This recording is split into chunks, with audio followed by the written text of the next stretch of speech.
Estudiaremos acerca de la demostración del triángulo isósceles. Para ello empezaremos definiendo qué es un triángulo isósceles. Conocemos como triángulo isósceles a aquel que posee dos lados iguales y un lado desigual. Pero en esta ocasión vamos a demostrar que el triángulo isósceles también repercute a los ángulos del mismo triángulo. En pantalla podemos ver tres triángulos. Ambos son isósceles, por el motivo de que un triángulo tiene sus tres ángulos agudos, quiere decir que también puede clasificarse como acutángulo. Otro de sus triángulos tiene un ángulo recto, pero sigue siendo isósceles. A este también se le puede denominar como rectángulo, en clasificación a sus ángulos. Y el tercer triángulo posee un ángulo obtuso, por ende se puede clasificar también como obtusángulo. Ahora veremos los elementos claves del triángulo isósceles, y uno de ellos es la base. El ángulo que está opuesto a la base lo llamaremos como ángulo del vértice. A estos también se le suman los ángulos que acompañan a la base y que por ende se llaman ángulos de la base. Vamos a estudiar acerca de este teorema. Empezaremos con la construcción de triángulos isósceles. El primero de ellos tendrá una base de 12 centímetros. A este, como necesito que dos de sus lados sean iguales, ocuparemos el compás. El compás lo situaremos a 10 centímetros. Quiere decir que nuestros lados iguales tendrán de medida 10 centímetros. Situamos el compás en lo que serían los puntos extremos de la línea de la base y luego unimos los puntos que formen el arco que trazamos. Ahora procederemos a recortar el triángulo para hacer la demostración del triángulo isósceles.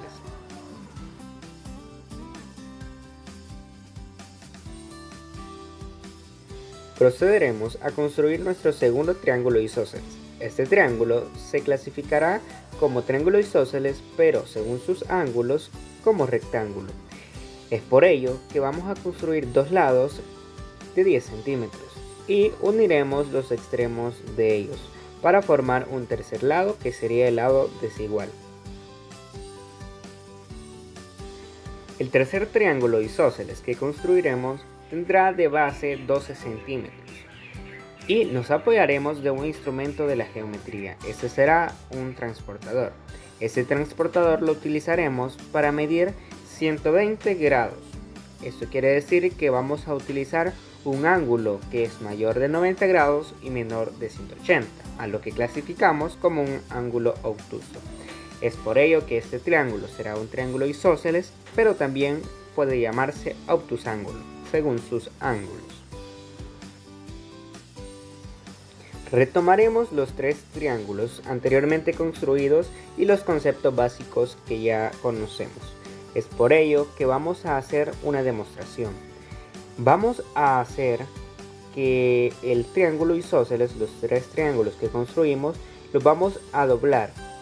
Estos van a doblarse en partes iguales, teniendo en cuenta y clasificar primero cuál será el ángulo del vértice, porque el ángulo del vértice será quien separará el doblez del triángulo. Por ello, para el triángulo que tiene sus tres ángulos agudos, se dobla exactamente allí y podemos ver que nos quedan dos partes iguales o dos triángulos iguales.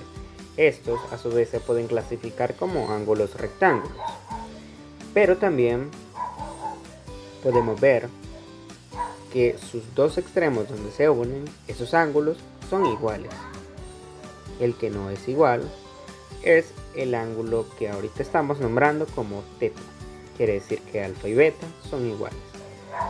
En el triángulo que tenemos un ángulo obtuso, que sería el de 120 grados, este ángulo se nombrará como el ángulo del vértice y es por ello que se divide en ese extremo. Ahí tenemos el doblez y por igual tenemos dos triángulos iguales. Quiere decir que el triángulo grande se ha doblado en dos triángulos que son iguales y podemos nombrar como alfa y beta que esos triángulos quedan semejantes. También podemos ver en el triángulo rectángulo, el ángulo de 90 grados sería el ángulo del vértice y aquí se divide en dos triángulos. Podemos ver que los extremos también de los ángulos son iguales. Por ello, los nombraremos como alfa y beta.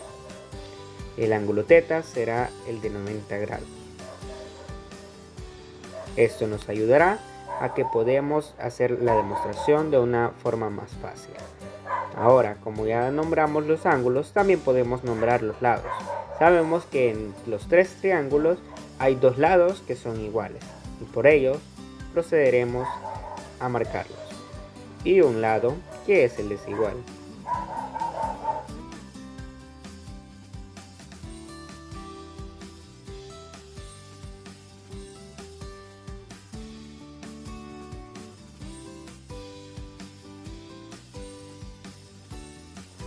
Matemáticamente hablando, también podemos demostrar lo que anteriormente se hizo a través de los dobleces de los triángulos, con la ayuda de nuestro transportador. Beta, en este caso, mide 52.5 grados. Ahora veamos cuánto mide el ángulo alfa. En nuestro triángulo que posee tres ángulos agudos, este también mide 52.5 grados. Y el ángulo θ, en este caso, mide 75 grados, lo que confirma que el ángulo beta y el ángulo θ son iguales, ya que estos son opuestos a los lados iguales. Confirmemos también que en nuestro triángulo que posee un ángulo recto, sucede lo mismo. Veamos y empecemos midiendo el ángulo alfa. Para este ángulo, la medida que nos da es de 45 grados. Para el ángulo beta también es 45 grados. Y ahora mediremos el ángulo alfa. El ángulo alfa, como ya conocíamos, era de 90 grados. Este triángulo en trigonometría también es conocido como uno de los triángulos notables. Y comprobamos que alfa y beta son iguales. Prosiguiendo, tenemos el triángulo que posee un ángulo obtuso, para lo cual empezaremos a medir el ángulo θ, que como anteriormente se mencionó, tiene 120 grados. Para el ángulo alfa, la medida nos da que es de 30 grados. Y ahora mediremos el ángulo beta. El ángulo beta mide 30 grados. Seguimos afirmando que alfa y beta son medidas iguales. ¿Por qué construimos tres triángulos isósceles de diferentes medidas y con ángulos distintos? Para que pudiéramos afirmar que en todo triángulo isósceles que posee dos lados iguales, su ángulo opuesto va a ser igual. Quiere decir que si alfa es opuesto a A y beta opuesto a B, también serán iguales.